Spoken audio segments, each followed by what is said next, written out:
નમસ્કાર મિત્રો, ગુજરાતી વાર્તા સાંભળવા માટે આવ્યા છો। ચાલો આપણે વાર્તાની શરૂઆત કરી। લાવણ્ય અને વ્રજેશ એક નાનકડી છોકરી અને છોકરો હતા, જેઓ એક જ ગામમાં રહેતા હતા।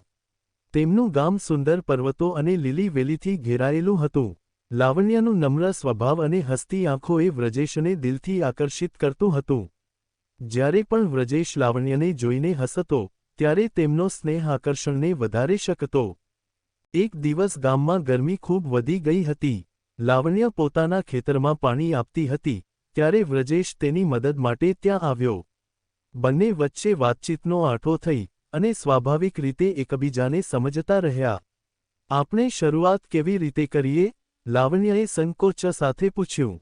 પ્રેમની કથા તો એ થાય છે, જ્યાં દિલ ખુલી જાય છે, વ્રજેશે જવાબ આપ્યો। લાવણ્યના મનમાં એક સંકેત ઊભો થયો। તે જાણતી હતી કે તે વ્રજેશને પ્રેમ કરે છે, પરંતુ તેણી ભયભીત હતી। પરંતુ વ્રજેશના શબ્દોથી તેનું મન ખુલી ગયું।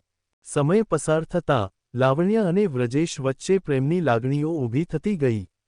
બંનેના નયનોએ એકબીજાની પાછળ છુપાવેલી લાગણીઓ જોઈ લીધી હતી। એક સૂરજમાનીની સાંજે, જ્યારે વ્રજેશ લાવણ્યના આગળ આવી ગયો, તેણે તેમના હાથમાં પોતાના પ્રેમના સંકેત તરીકે એક નાનો ફૂલો આપ્યો। તમારા જીવનમાં હું માત્ર એક ભાગ બનીને રહેવું ઈચ્છું છું, વ્રજેશે તેને પૂછીને કહ્યું। લાવણ્યના આંજલીમાં આ ફૂલ એ પ્રેમના નવા અધ્યાયની શરૂઆત બની। આ રીતે, લાવણ્ય અને વ્રજેશનો પ્રેમ એ એક નવી અનોખી કથા બની, જે આજે પણ ગામમાં દરેકને યાદ છે। સ્ટોરી સાંભળવા માટે ચેનલને સબસ્ક્રાઇબ મિત્રો, ધન્યવાદ।